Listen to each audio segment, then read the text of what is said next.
मैं एमएलए हूँ, मैंने लिख के दिया है, 10,000, 20,000, 25,000 रुपये लोग रिश्वत लिए हैं, और जिसका म्यूटेशन खारिज नहीं होना चाहिए उसका म्यूटेशन खारिज कर दिया इनका सीओ ने। कुछ तो कार्रवाई हो नहीं रही है। न हल्दी न फिटकरी, रंग चोखा है। माल महाराज का मिर्जा होली खेले।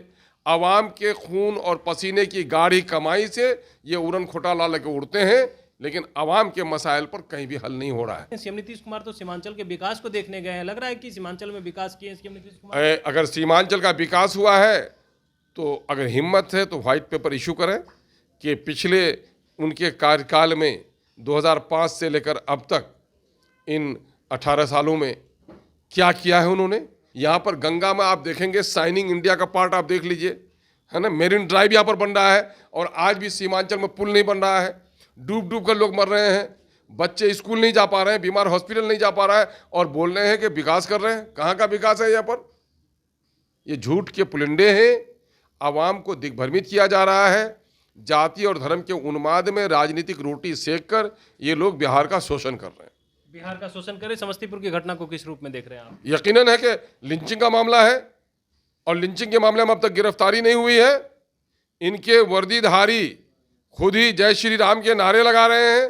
तेजस्वी जी से पूछे कि ठीक है वक्फ के मसले पर है, अगर कर रहे हैं तो मैं साधुवाद देता हूं, लेकिन माननीय मुख्यमंत्री जी नीतीश कुमार जी के मंत्री ने जितना चीख चीख कर भाषण दिया है, ललन सिंह, आपने देखा है कि नहीं देखा है? पिछले दिनों में एनआरसी के मसले पे माननीय मुख्यमंत्री का वो बयान देखा था कि नहीं देखा था आपने? जिनके बाप दादा की मीरास लूट रही है वो मुस्लिम लीडर, चाहे एमपी हो चाहे एमएलए हो, ये ऐलान करे कि वक्फ बिल की वापसी नहीं होगी तो सामूहिक तौर पर हम लोग अपनी सदस्यता का त्याग करेंगे। बिहार के सीएम नीतीश कुमार 2025 विधानसभा चुनाव को लेकर के देखिए एक्शन मोड में नजर आ रहे हैं, और इसी क्रम में आज वो सीमांचल गए हैं। पूर्णिया में जाकर के विकास के कार्यों का निरीक्षण करेंगे। इस पर बात करने के लिए हमारे साथ एएमआईएम के प्रदेश अध्यक्ष और विधायक हैं अख्तरुल इमान। कैसे देख रहे हैं सीएम नीतीश कुमार आज तो सीमांचल गए हैं, कि सीमांचल में कितना विकास हुआ उसका निरीक्षण करने के लिए? ये फरेब और धोखा है। तकरीबन 1.5 साल से ज़ायद हो गए माननीय मुख्यमंत्री जी पूर्णिया गए थे और समाधान यात्रा में गए थे, और 10 साल से 2 पुल रसेली खाड़ी वहाँ लटका हुआ है और उसका समाधान नहीं हो सका। मैंने अखबार में फुल पेज इश्तिहार दिया था ताकि माननीय मुख्यमंत्री जी की नज़र पड़े। चीफ सेक्रेटरी ने उसको देखा भी, और आज तक उसका काम मुकम्मल नहीं हो सका है। कौन सा समाधान यात्रा करने के लिए गए थे? वहाँ पर उस इलाके में सबसे घनी नदियाँ हैं अमोर, बैसा, बायसी में, और लगभग 150-200 किलोमीटर जो हिमालय के पहाड़ियों के का बारिश का पानी होता है, और 150 किलोमीटर की सारी नदियाँ आकर के वहाँ अमोर में मिल जाती हैं। हज़ारों लोग बेघर हो गए हैं, हज़ारों हेक्टेयर ज़मीन कट के गिर गई है। बड़े सुंदर शब्द बोलते हैं कि राजकोष पर सबसे पहला अधिकार आपदा पीड़ितों का है, और आपदा पीड़ितों की कोई खबर लेने वाला नहीं है। अब ये आवाम के आंखों में धूल झोंकना है, सरकारी तंत्र का गलत उपयोग करना है, और अपने पार्टी के आगामी इलेक्शन के लिए तैयारी करनी है। ये लोग तो बड़े मज़े कर रहे हैं ना, है ना। न हल्दी न फिटकरी, रंग चोखा है। माल महाराज का मिर्जा होली खेले। आवाम के खून और पसीने की गाढ़ी कमाई से ये उड़न घोटाला लेके उड़ते हैं, लेकिन आवाम के मसाइल पर कहीं भी हल नहीं हो रहा है। आज पूरे बिहार में अभी गोया मछली पानी के बगैर जिस तरह तड़पती है, पूरे बिहार का मजदूर, किसान, गांव का आदमी सर्वे के नाम से तड़प रहा है। म्यूटेशन के नाम पर 10,000, 20,000, 50,000 रुपये की उगाही हो रही है, और अभी सर्वे का काम शुरू ही हुआ है। हर जगह से जो उगाही हो रही है उसकी कोई मिसाल नहीं है। मैं समझता हूँ लूट जाएंगे लोग इस तरह से। कागज़ पत्तर ठीक नहीं है। म्यूटेशन अगर सीओ ने कैंसिल कर दिया है तो डीसीएलआर के यहाँ जाइए, और डीसीएलआर के यहाँ जाने से बगैर 25,000 रुपये के, बगैर वकील किए हुए कोई अपनी दरख्वास्त नहीं दे सकता है। नतीजा ये होता है, ये गरीब मजदूर किसान कहता है कि 10-20 हज़ार देकर हम अपने गांव में ही काम करा लेंगे। ये बिहार की सूरत हाल हो गई है। माननीय मुख्यमंत्री अगर वहाँ गए हैं तो वहाँ उनको सत्ता के और अपोजिशन के तमाम जो प्रतिनिधि हैं उनसे बात करनी चाहिए। समस्याएं जाकर, माननीय मुख्यमंत्री कोई सैलाब तो है ही नहीं कि जाकर सैलाब का जायज़ा लेंगे। मामला ये है कि वहाँ के विकास और वहाँ की जो समस्याएं, जन समस्याएं हैं, वहाँ के जन सरोकार से ताल्लुक़ रखने वाले नेताओं की बैठक कर लेते और उसके दरमियान में कहते कि क्या हुआ क्या नहीं हुआ है। अफसर इनको पूरा शाइनिंग इंडिया वाले लोग हैं जो जरा सा कुछ अच्छा काम किया होगा कहीं इन लोगों ने रंगाई पुताई कर दिया होगा, दिखा दिया होगा। जो स्कूल टूटा है, जो हॉस्पिटल टूटे हैं, जहाँ डॉक्टर नहीं है, थोड़े इनके पदाधिकारी दिखाएंगे, वो तो हम लोग दिखाते हैं। आईना तोड़ के संवरने से कभी भी चेहरा नहीं संवरता है। अपोजिशन को नज़रअंदाज करके कोई भी सरकार चलेगी तो सरकार की खामियां उसे नज़र नहीं आएंगी।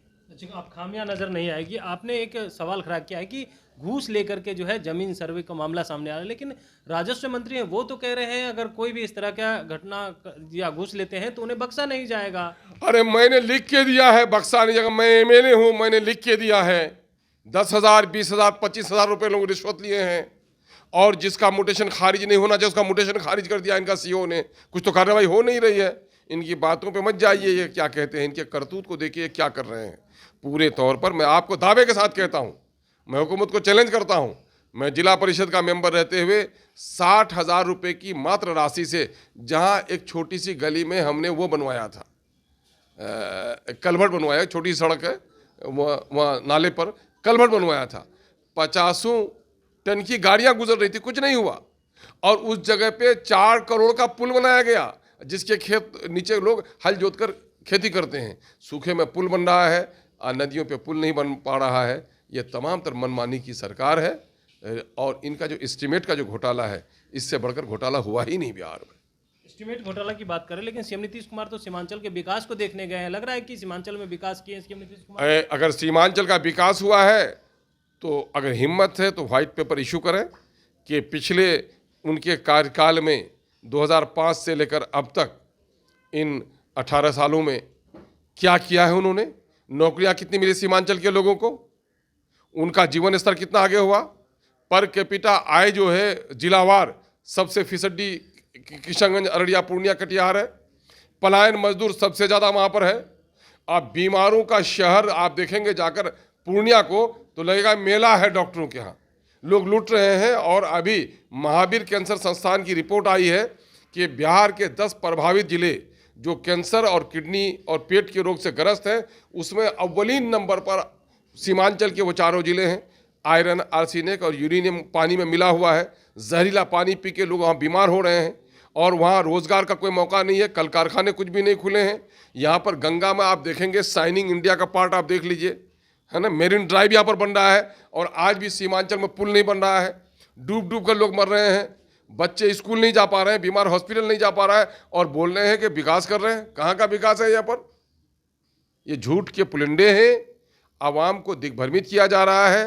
जाति और धर्म के उन्माद में राजनीतिक रोटी सेक कर ये लोग बिहार का शोषण कर रहे हैं। बिहार का शोषण करे। समस्तीपुर की घटना को किस रूप में देख रहे हैं आप? यकीनन है कि लिंचिंग का मामला है, और लिंचिंग के मामले में अब तक गिरफ्तारी नहीं हुई है।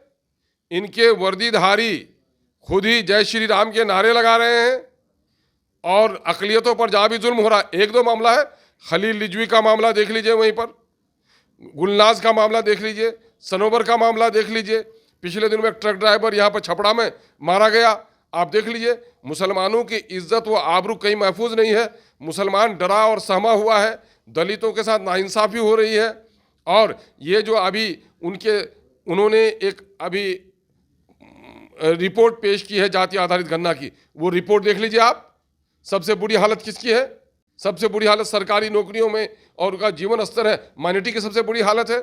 और उनके बारे में जब आपके पास कोई बीमार की पैथोलॉजिकल रिपोर्ट आए तो दवा लिखिएगा ना। पूरा इलेक्शन गया, न सत्ता ने न विपक्ष ने, मुसलमानों की आबादी के अनुपात में उनकी 1,95,000 नौकरी से उनको वंचित रखा गया। लेकिन सत्ता और विपक्ष के लोग कोई भी मुस्लिम माइनॉरिटी के हक की बात करने के लिए तैयार नहीं है। सारे आंकड़े मौजूद हैं। आप हक की बात करते हैं, वक्फ बिल पर तो एक तरफ तेजस्वी यादव जो है अपने आवास पे बैठक बुलाते हैं, दूसरी तरफ सीएम नीतीश कुमार अपने आवास पे मुसलमानों को बुला करके चर्चा करते हैं। हाँ, अभी मामला ये है कि तेजस्वी जी से पूछे कि ठीक है वक्फ के मसले पर है, अगर कर रहे हैं तो मैं साधुवाद देता हूँ। लेकिन माननीय मुख्यमंत्री जी नीतीश कुमार जी के मंत्री ने जितना चीख चीख कर भाषण दिया है, ललन सिंह, आपने देखा है कि नहीं देखा है? पिछले दिनों में एनआरसी के मसले पे माननीय मुख्यमंत्री का वो बयान देखा था कि नहीं देखा था आपने?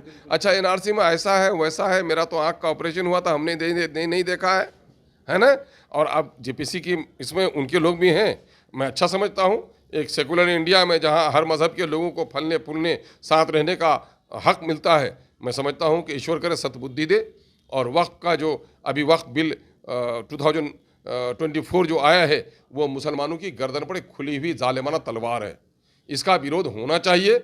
बल्कि हम तो आह्वान करते हैं कि इस वक्त मुसलमानों ने कई लड़ाई सड़कों पर आकर हारी है, चाहे साहबानों का मामला हो, चाहे बाबरी मस्जिद का मामला हो।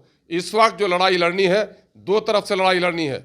एक लड़ाई कोर्ट में लड़ी जाए और दूसरी जो हमारी जो धार्मिक जो तंजीमें हैं, जो संगठन हैं, वो आह्वान करें कि इस देश में जितने भी मुसलमान और वो सेकुलर लीडर जो मुसलमानों के हक और हुकूक की और सेकुलर इंडिया की लड़ाई लड़ते हैं, वो आपस में बैठक करें।